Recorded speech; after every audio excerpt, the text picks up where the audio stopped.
welcome back to Bachelor Buzz, the best place to come for recaps on your favorite reality TV dating show and the latest in Bachelor news. We're your hosts, Arena and Julia, and here we are today joined by one of my best friends, Andrea. Hello, Andrea. Andrea. Welcome. Thanks for having me, ladies. Yes. So tell us a little bit about yourself, Andrea. Why are you here today? What are we talking about? We're talking about some very important stuff. The Bachelor and Bachelorette, one of my favorite things to watch, one of my messy shows. If I'm really in the mood for really raucous drama, that's kind of where you go.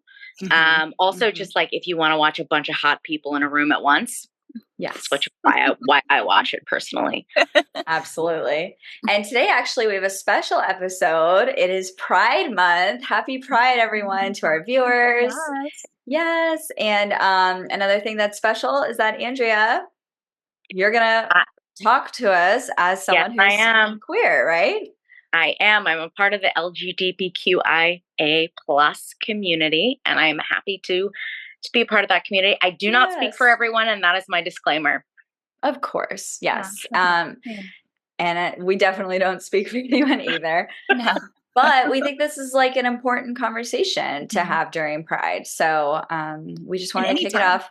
Yeah, anytime. Exactly. I am drinking. Of course, I am a little buzzed. I got my Pinot Grigio by Noble Vines. So cheers to anyone else. And cheers to everybody if you're not drinking. So let's get started. So I think first, maybe we just kind of get into how you started watching The Bachelor and Bachelorette. Maybe which one's your favorite? And sure. So I started when I was like 21 years old. So that's like 11 years ago. And I started because my best friend at the time was really into this. Like really, really into it. Like she had Bachelor night. I would go to her house and we would watch it, and that's how we got into it.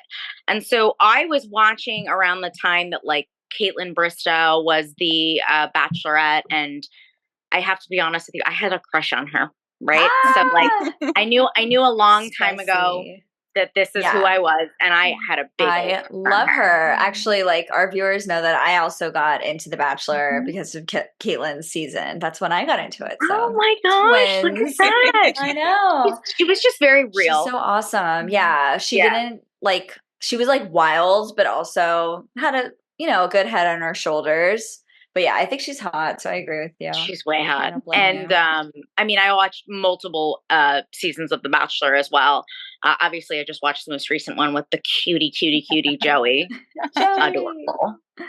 Yes. So that's how I got into it. And I haven't been watching religiously. I would say probably in total I watched like 8 or 9 seasons. But it's always been, I just live for the drama. So it's like the juicier and like the more trashy it gets, I'm like, yeah, okay. Yes, absolutely.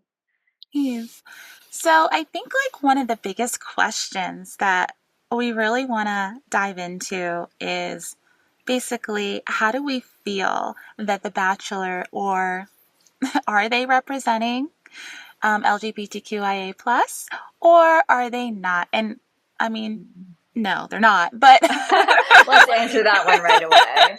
How can they like such a like cisgendered show, and the people they choose. Yep. And I think again, we've talked about it a lot with like when they had, the whole Daisy thing and like the Bachelorette edit. They really want to continue that narrative of like the very cisgendered girl, cisgendered guy.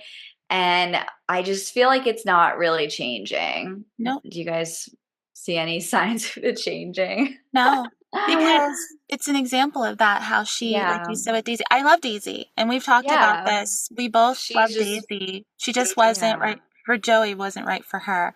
But very much that all-American, attractive, cisgender, slender individual that is for the masses, right, in the United States. And that's kind of what Bachelor kind of defaults to. Like, well, that's what our audience wants. Well, I mean, if we want to go to even like, we definitely don't have to dive into this, but the diversity and representation in general. Oh, it's Oh, lacking. yeah. I know you've dug we're here into to it. dive.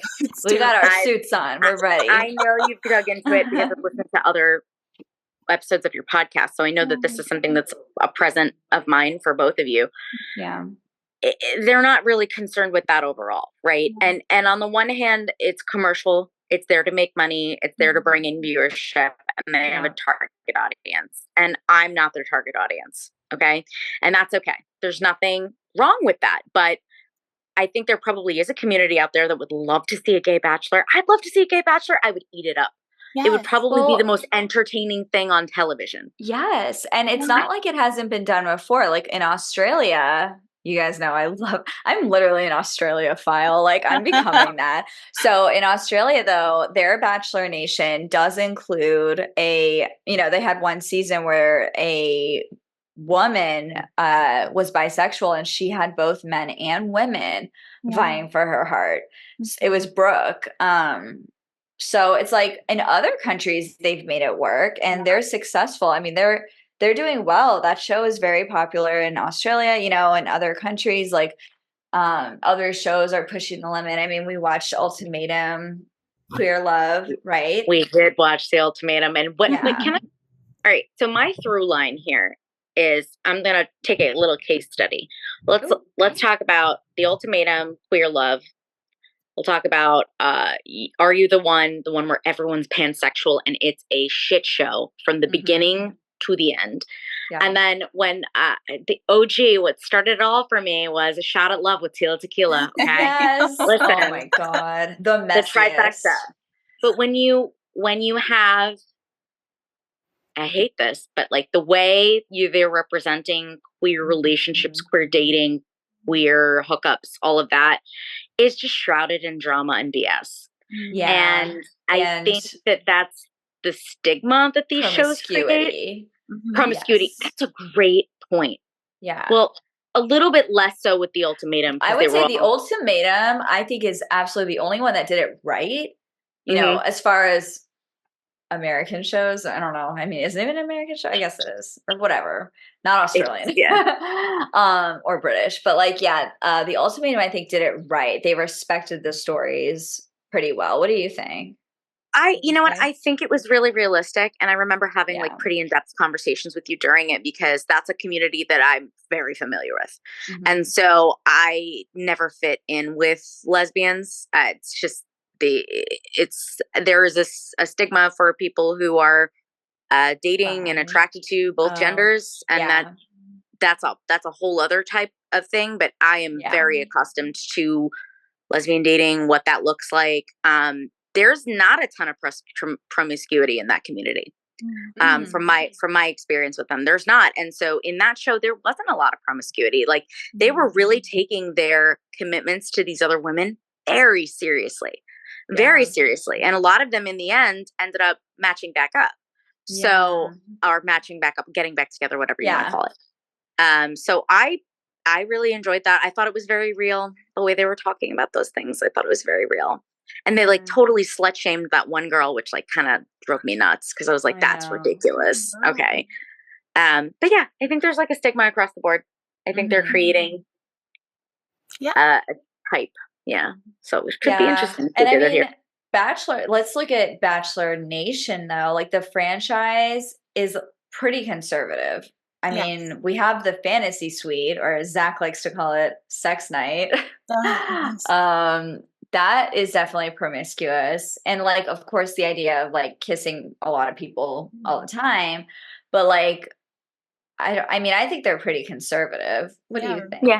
Yeah, I think so. Like they just, and again, they want to lean into that conservative male, female, like gender norms, marital norms, all that. Like you're going to be married. There's no happily ever after. Divorce is not talked about. Blind following of like hormones is what they're really doing. And I don't know. I just think it's interesting because it's like they are just almost afraid to push it because, I mean, it is an ABC show. Like we have to think about that too. It is on like a major network. And these other shows have been on like Netflix or they're all streaming. So they have a little bit more like flexibility and who they can access through those streaming, sites. Right. So that's right. And also MTV, right? And MTV was built on being oh my gosh. So messy. I miss those shows. Yeah. They probably still exist. I just don't watch them. Well, Are You the One was an MTV show, and then they transitioned it over to Paramount Plus, and the most recent season was trash. But the other ones that were horrible, where they're like funneling alcohol down their throats, and there's like a sex room. Oh my gosh, that stuff was the bang. What is it? The Bang Bang Room? Boom Boom Room. No, so Boom Boom Room. No, the Boom Boom Room was Jersey Shore. I can't remember but what actually, they called fun fact, they also have that in Bachelor in Paradise, but they didn't talk about it until like recent seasons. Really? Mm-hmm. That's so cool. Good for them. Mm-hmm. Well, it's normal. It's part of being in a relationship. Yes, I think so. That's probably why Bachelor in Paradise is more successful than Bachelor. Like well, it has more like there's more opportunity for people in Bachelor in Paradise who do not fit in to the normative, heteronormative, racial, whatever look that the franchise flagship show, The Bachelor and The Bachelorette, have to fit into. They feel like they have to fit into to be on ABC.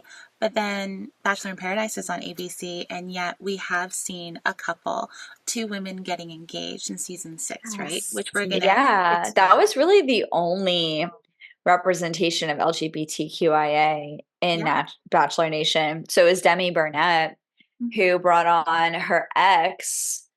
What was her name? Christian. Yeah, Haggerty. Mm-hmm. So they, she brought her on after already dating some guys, but then Christian joined and they were together and they got engaged, but then they broke up. But like that was truly shocking. And that was definitely, that was honestly kind of like the golden age of Bachelor in Paradise, I feel, like they were really pushing the limits. They were, having people from all walks of life on. And we just have seen a downturn in that as well. Like we haven't seen anything, not even a step towards something else like that since. Now, it's not to say that there aren't some Bachelor Nation LGBTQIA plus members now, so we could talk a little bit about like who is part of that community. Who has come out? We go? Who's come out after? Again, it's not really during any seasons, but one of the big ones, most recent, is Gabby Wendy, who was a Bachelorette. So that's really cool. Really? So I watched her. Yeah, okay, I'm telling you right now. So I watched her compete on Dancing with the Stars. And I turned to my husband and said, "That's a gay woman." Whoa, the gaydar was I don't know, because she had this like thing, like they're always like showing them a post dance with like their other competitors or like the dancers, and like she fully checked out one of those girls, and I was like, all right, like I was like, you, and she's so pretty. Oh my god, she's so pretty. Gabby Wendy is so pretty. So she's a great dancer, by the way. Oh, really? Okay. Yeah. We were considering having Andrea on to talk about the Bachelor stars on Dancing with the Stars. We haven't done it yet. Remember we talked about that? Yeah. It was almost a thing, Andrea. Like an episode. Yeah. But doesn't mean we're not going to do it in the future because now I watch it. So I'm a little more educated because Charity was on the last season. Yes. And my daughter is 5 and she loves Charity and she loves dancing, period. So Charity was very good. Charity, she did a great job. She was so good, and they kept. This was so annoying. They were like hammering her because she wasn't emotional enough for them. I know. Remember? Yeah. I was like. Particularly, we should talk about that in our next episode, Arena. Yeah, I mean, I could. Yeah, they were a little. Particularly, one judge was a little harder on her. I feel like. I'll save it for the next episode. Okay. I'm like, let me send them some hate mail. Just kidding. No, and it's no offense to this person. I want to keep it. Well, there's always got to be a Simon, right? Yeah, and she's not even like a Simon. I said a she. There's only one woman on the panel of judges. Ariana Nava. Well, yeah. But I like her. She's been dancing for years. She was on In Living Color, like as a dancer and stuff. So yeah. All right. Well, yeah. So Gabby is now with Robbie, a comedian, and they are so cute. I follow them, and like recently, Robbie posted like an email or something like to Gab. It was like a throwback because it's like their anniversary, and I don't know. It was just cute. He or she was like, meet me at this time. I'm picking you up, blah, blah, blah. And it's just like, so like Gabby needs that. She wants someone who will like, make it known that like she's like adored and like she's, I love that for her. So I think that they're a really cute couple and I'm very happy for them. Yeah. I mean, Gabby has been like, it's really great that they're more hopefully free to feel like they can be themselves and be happy in a relationship that they choose. Yeah. I'm gonna bring especially after the shit show that was her season, which I didn't even get to watch because I didn't watch that season and I can't get it online. Depressing. I cannot get it online. That's what I hear, but I want to see it. It was it was more depressing just for the fact that it was like two women, and like they had to like share the guys. It was so weird. Weird, right? And the guys like chose at one point. They're like, if you want to be with her, you can go, or if you don't, you can go back to the line. And like some of them would leave, and then like go and see the other one and see if she picks them. And it was just like, so bad. Now they're feeling anxious. Like the Bachelorette or the Bachelor, whoever is like the person, should never feel like they're not the one choosing. Exactly. That's the whole point of the show. Yeah. Anyways, I could go on about that, but they'll never do it for the Bachelor, though. They will never do that for the Bachelor because the man needs to be able to choose. And they've chosen the man. It's not like, which one do we want for the Bachelorette? It's like, no, this man. Yeah. But okay, moving on. Another huge Bachelor Nation person who is now gay is Colton Underwood. Obviously, we're going to talk about him. Yeah. He's married and he has a baby on the way. So, yay, Colton. Yay, Colton. That's good. Yeah. Well, I mean, he was not into those girls on his season. No. I told you that. Yeah. I was like, because I watched that one. I watched, and he was like so not. Awkward. It was the fakest, most awkward. I was, oh man, it was rough. It was a rough one. But yet he ended up like stalking Cassie, like obsessed with her. But like it could have been a little bit of like a over. What's the word? Like overcompensation. I think it was the gay panic. That's what I call it. The gay panic is not like no trademark on that term. It's something I use for identifying, and I've had it in my life, so I know this. It's when you push yourself so far towards one direction because your sexuality and yourself is bringing you towards the other direction. So you like you push through it and you push really, really hard towards. In my case, it was pushing really hard towards men for a period of life. And I know all about that drama. I read like everything there was about that after because I thought it was really interesting that he was like stalking this like hardcore stalking, or, like toxic, like really scary stuff. And then it reminds me. Right. Go on. Oh no, it just reminds me of the neighbor in American Beauty. Remember that neighbor guy? Yeah. Have you seen that, Raina? I never watched, but I know the movie. I know the movie, but I never watched it. Spoiler alert. Basically, I know what should I spoil it? I mean, it's like literally a 30-year-old movie, so it's like 25. I'm just gonna go in. Yeah, it's. Is it okay? Yeah. So basically, at the end of the movie, you find out. So the neighbor like thinks that his son is like fooling around with Kevin Spacey's character, so he like shoots him. And then it turns out that he was gay, the dad. Gay panic. It's a real thing. And the whole movie, he's like, you're homosexual, and like just like really homophobic, but like actually he was gay the whole time. Oh my god! Sorry everyone for spoiling that, but there's also a really high rate. It's been a while. There should be a. It's kind of like the statute of limitations. You know what I mean? Yeah. Well, that also just because we're talking about like Colton's very clear mental health problems that he had when he was treating that girl that way. That's mental health. So true. There's a really high rate of mental health problems in the community. Really high rate. Like, yeah, and it's a lot of people who really suppress truly who they are. It comes outwards. I mean, it does come out. So I feel like the gay panic is probably why he went on The Bachelor. Because he's like, oh, I'm gonna date 30 girls at once. Yeah, that'll make me straight. And he was on the show on The Bachelorette, right? And then he went to Bachelor in Paradise. Then he became The Bachelor. So he was doing it over and over and over again for a while. Yeah. Because he just. And you see, and the thing is that if there was a avenue in Bachelor Nation that was LGBTQIA friendly, maybe he would have found himself earlier. Maybe that would have, I think that's the beautiful thing about maybe if they were to do a season or even Bachelor in Paradise, which is more open to queer love, that's the beautiful thing that can come through it. It's like maybe he would have found himself. Maybe there's some kid out there who is confused and they think their only option is to date every girl because they watch that on TV or every guy. But if there's an option and it's normalized, then people can just be their true selves and it's sad that Colton, I mean, he really suppressed it. I mean, man, big time. But that's so why happy I'm so glad I found Tequila. I'm telling you guys. And she was not attractive, but to me, I think she's premise, cute. No, she's so Google cute. her.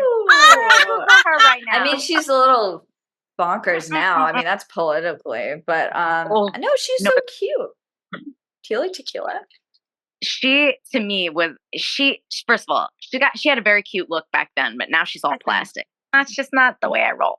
But I'm so glad that I found Tequila when I was 16 years old, because the premise of, oh, wait, you can date both men and women? That was not something that I was raised with. I was a hardcore Roman Catholic, so I'm so glad that I found that. And if only Colton could have found Tequila earlier, that's all I can say.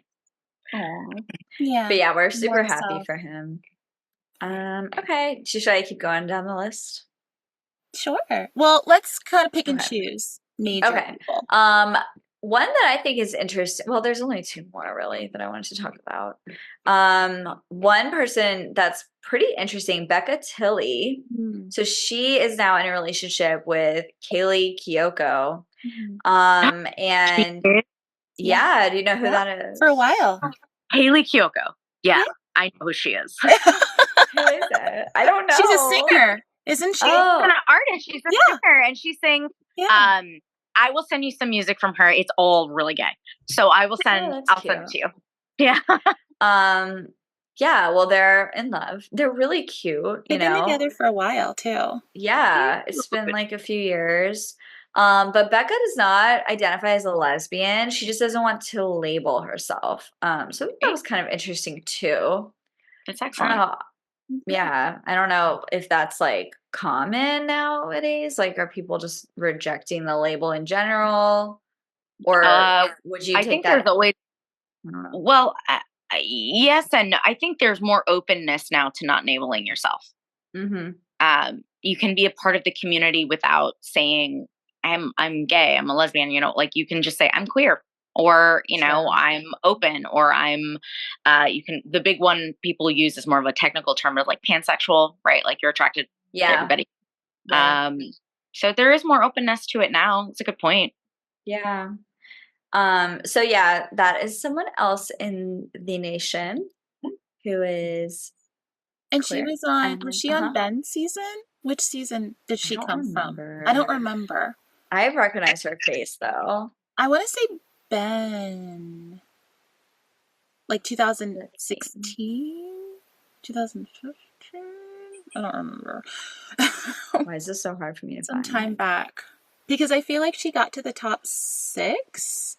No, she was on 2 seasons. That's right. She was on another season. Was it Chris Soules? Maybe. You're right. With Ben. And then she went to Ben's. She and another person from the previous Bachelor season were offered an opportunity to come onto Ben's season, and she was one of them. And she actually got pretty far and went to top 6. And she was a virgin too, I want to say. Oh, really? Yeah. And then, yeah, obviously she didn't continue on, but yeah. Cool. Almost that season. So. All right, and then the last one we wanted to chat about is Caitlin Bristow. We love her. She's bi. So, I mean, I really feel like I'm not surprised by that for some reason, but I'm happy for her that she came out as bi. And I feel like there probably are so many other people in Bachelor Nation that, you know, are on the spectrum, on the rainbow. I feel like we should say that. Can I make that? I shouldn't say on the spectrum, but like, you know, definitely not. It's not a rainbow. It's just like, human sexuality is a spectrum. Human it sexuality is, and that's why I use that term. Yeah. Although we need to be careful about that because that can mean something different. That would be an interesting one to do also, but I don't think there's a lot in that area of like people with autism who are on the show, except for Demi Burnett. She's the only one that has said that, though. Who knows? Right.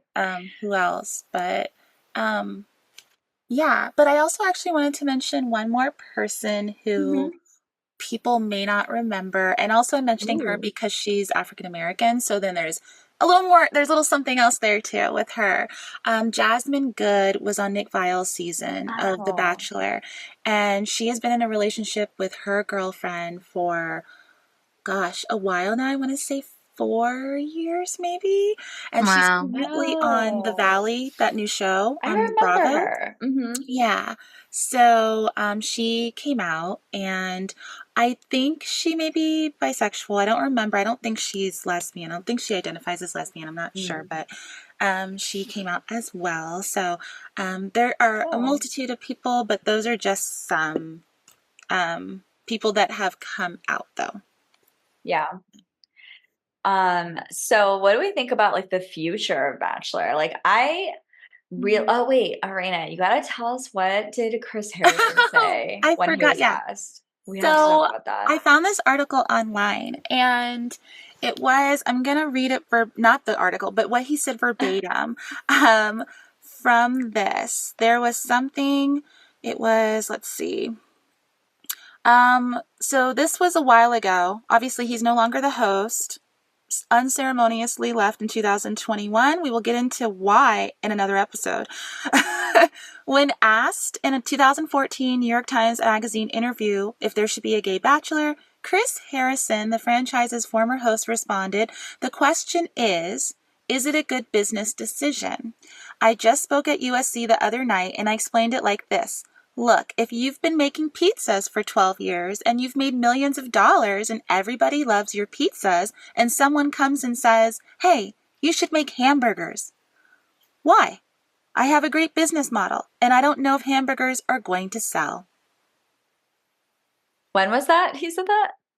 In a 2014, the New York Times Magazine interview. And he brought it up. Apparently, he brought up the same thing at USC when he was speaking there another night that same year, I guess. Yeah. What a thing to say. I mean, I think that like that's a good starting point for this conversation because it was so long ago that he said that. I think before any of these other shows probably were even around, you know? Yeah. So I think that like, well, what do you guys think? Do you think the business model would have changed by now? Like, how can it possibly be the same as it was before, you know?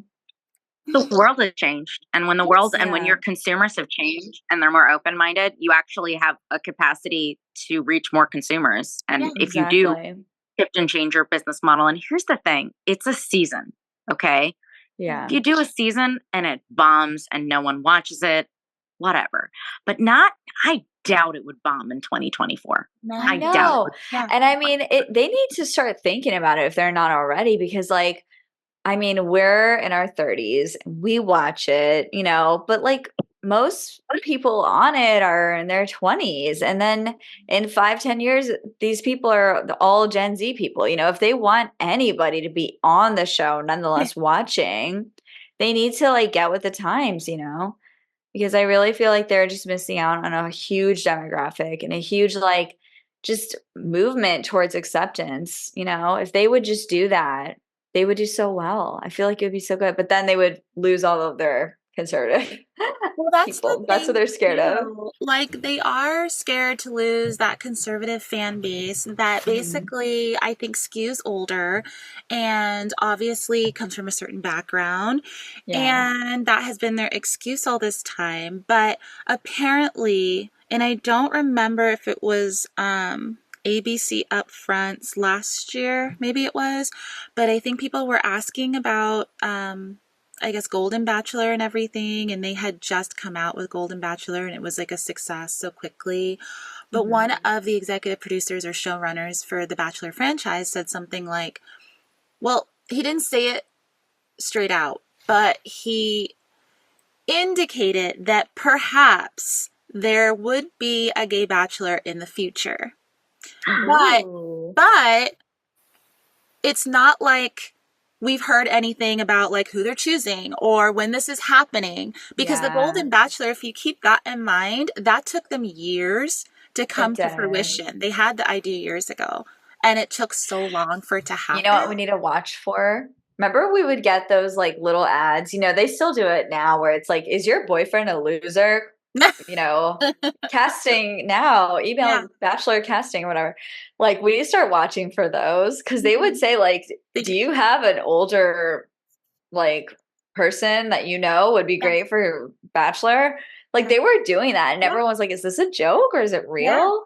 People That were you're excited, right. you know? But like if they ever start asking those questions, I think that's their feeler too, where it's Yeah. like, how do people respond to those like little ads? And then also do they get a lot of people who sign up? Like they Mhm. also don't know what kind of people they're going to attract, but they have to try, you know. Yeah. I would definitely love it. I think it would be Yes. so entertaining and just so great to see just like a different love story Yes. than what we already see I'm so many times, you so know. tired of seeing the same love story. I'm sorry. In Yeah, every shape and form, everything about right. it.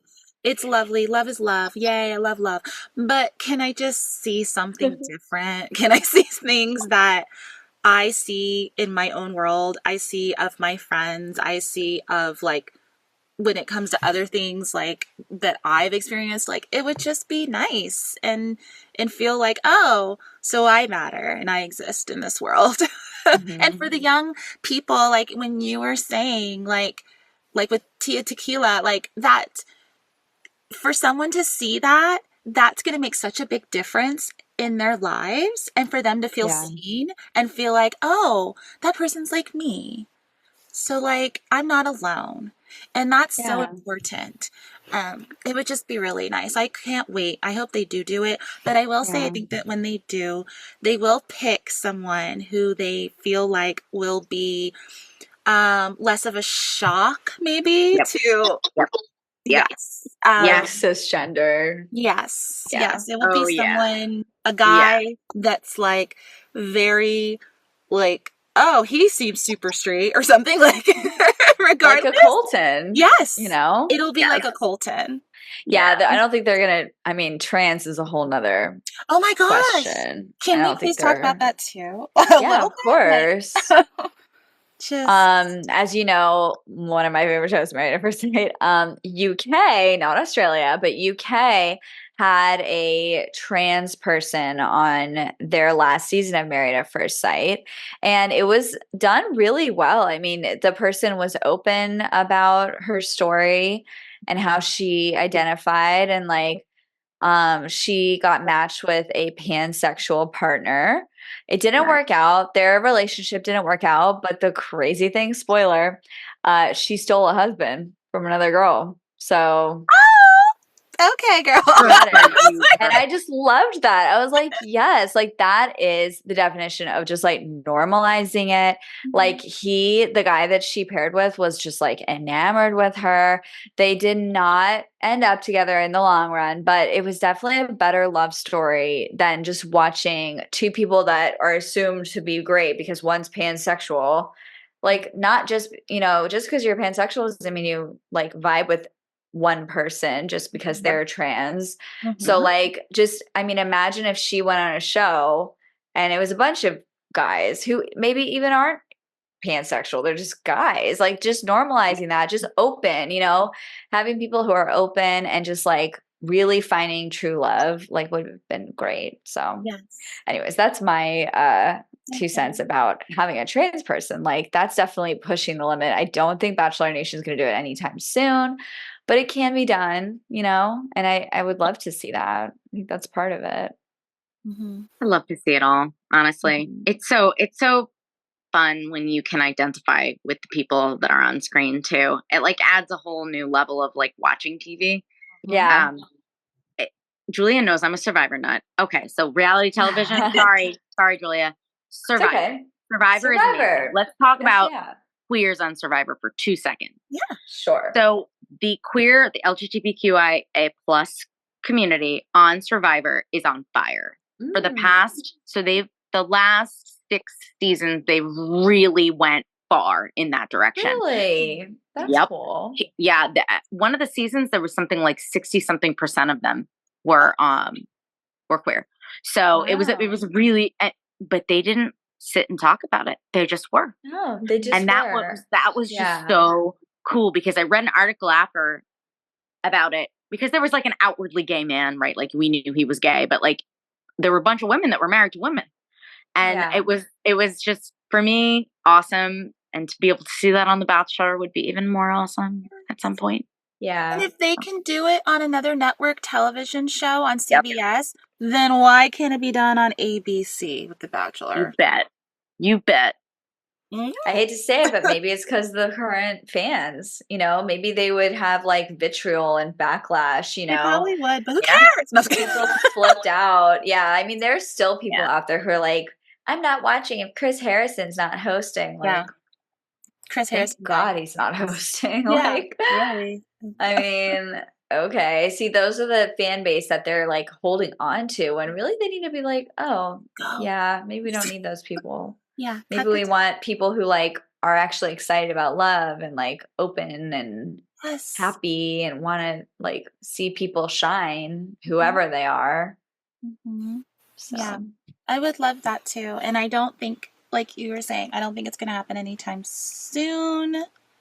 But I hope it does happen because I want to see it. I want to see all love stories because regardless, it's going to be enjoyable for me to watch because deep down, I want to see people fall in love and be happy. So it doesn't just be one type. And I hope eventually they do. But the thing about the franchises, I feel like they make strides very slowly. They do. And it takes them so long. Like it's a huge deal to have like a not white Bachelorette. It's always a big deal. There's only now been, the third time now would be Jen. Right? No, not Doug. Fourth.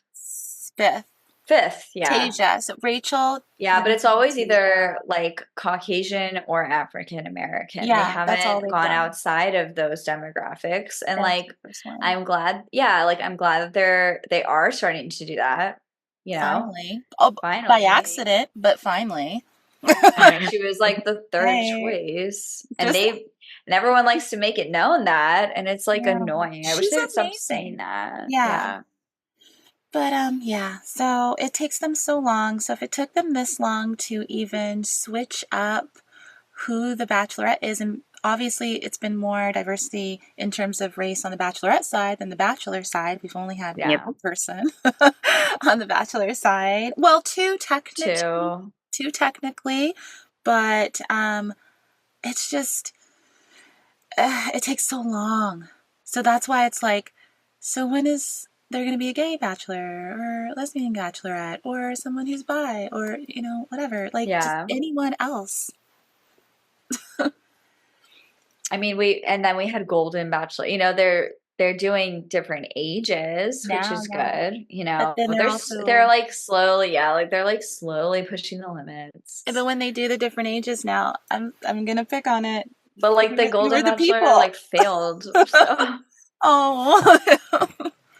But it's like straight cisgender white people in the Golden Bachelor. So even when they do start to do a different group, it still is, the way that they think their audience wants to see it. Yep, exactly. Well, I mean, there's a whole portion of America and the United States. I mean, we're not going to go into politics, but there's a whole portion of them that there will really use the word vitriol. There will be vitriol. I mean, there will be hate thrown that way, and there is a large population of these they don't people. want to lose that. But what they need to do is maybe start with the contestants. Like, it doesn't have to be a lead, but at least just having the openness to like have a variety of people. And then also like Bachelor in Paradise, I feel like that's the one place where they can really, I mean, they tried it with Demi. I don't really know what the backlash was for her at that time, but I didn't perceive any. But again, I wasn't like looking at it as closely as I do now. But like, Bachelor in Paradise is the one area where they do have more flexibility, but then they're not doing it this summer. So I'm like, great. Gotta wait again. Well, my issue too is that people like me who don't announce it when they walk into a room, there are probably a lot of people like me on that show, right? Yeah. And so there may be visibility that we're not seeing, which we kind of talked about before, because they don't feel the need to announce it. They don't have to tell America like, hey, I date girls too. Like, it's just, I've never in my life been comfortable announcing that on television. Not because there's anything wrong with me, just because I'm like, what? Is it relevant? I'm trying to date this guy, Like, I want to hook up with him. Do I need to talk about what I've done in my past? Right. That's true. People might feel that way. Point. Yeah. That's a good point. That's a really good point. Yeah.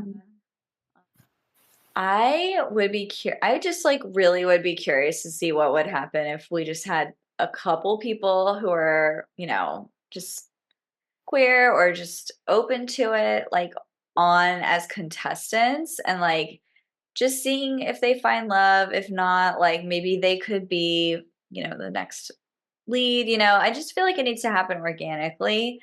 I think if they tried right away to find a lead who was queer, it would probably be hard for the franchise. But I think if they just start like accepting people who are, more fluid, that's, I think, the only way that it could probably change without like a huge thing, which honestly, I don't know if it would be very authentic if they did something like having a lead. It was queer. Well, that is a good point because, we also have to think about what their business side, right? They want to have someone that's been on the show before as a contestant where people can get to know them and like them. And that would also help if they go on to become the lead, because when you bring in someone like a Matt James who had never been on the show, that also kind of posed an issue because people were like, who is he? And like, he doesn't know how the show works. Like, imagine if Gabby, who was left by Clayton and everyone loved her, she came on, Rachel's there, and she's like, by the way, we have a set of, we're both bi, or so, I don't know, who knows, or what if, or if it's just Gabby, but like she came on, everybody loved her, and then she's like, what if she's like, I have boys and girls? I feel like that could have been a success. Yes. Everybody loves Gabby. That, I really feel like that would have been a home run. That could have worked. Yeah. But I would have taken applied. Now. I know. If I was young and single, I would have totally applied. I would have been like, yep, love to meet her. I think you were taken at that time, Andrea, but we'll pretend taken by somebody. But it's adorable. But that's a really good point. Really good point. Yeah. I think that would succeed. She would have been cool. Colton also maybe could, if he came on as a gay guy, but like, I don't know. But he was already the Bachelor. He was like, but he was like so like honestly like a little bit immature too. Like he just needs, I don't know. He's good now. He's done a lot of maturing. He needed therapy and he got it. Yeah. Good for you. Yeah. Oh, that's what we need more of in The Bachelor. Let me tell you that. You need to stick with it for sure. If Yeah. the house had a therapist that they were all allowed to Like talk on to Married get at through the First experience. Sight. Yeah. If they had a panel of experts. Yeah, it's more like That was Australian. talked about in the other shows, and on The Yeah. Bachelor there is a therapist and they do get therapy when after they become a couple, like when they get engaged, but it's all like behind closed Kelsey and Joey doors. did. And No, I would it's have loved to see that. something that if they want to do it, they can do it, but it's behind closed doors, like I said, and I don't feel like it's like probably a therapist that necessarily fits. Because, you know, like if you're looking for a therapist, you want someone who fits you. So I think like there's also that too. So, but Joey said it was really helpful for him and Kelsey. So it's helpful for all of them, I feel like, if they stick with it for sure. Yeah. Well, any last words, Andrea? Anything you want to share with us? Or thank you so much for coming on. I mean, yes, well, thank you for having me, and thank you for like, this is important to me, for providing like a safe space to talk like a normal everyday person, because that's exactly what I am. So I really appreciated that. It was fun to talk about and fun to daydream about what a gay bachelor would be like. Because I'm telling you, I would watch it. We're manifesting, putting it out there to the universe. We would watch and we would cover it happily, you know? Of course. So yeah, I think that, you know, who knows, maybe a producer out there is listening to us, and I hope they listen and just like, you know, listen to the people that love their show and what we think. We want it to succeed. We want it to be better. We want it to be thrilling. And, you know, doing the same thing every season is not really how you get there. You don't grow that way. So they just need to be a little riskier, maybe. Well, thank you so much. This was a great conversation. And listeners, I hope you enjoyed it. Keep listening, keep watching us. And also thank you for listening, Andrea. Yeah. And supporting our podcast in that way. We appreciate it for sure. Yes, thank you for coming on. Yes, thank you so much for coming on, and we'll have more episodes, everyone. But thank you for watching Bachelor Buzz and listening to us. Have a great rest of your week. Yes, and happy Pride. Happy Pride. Bye.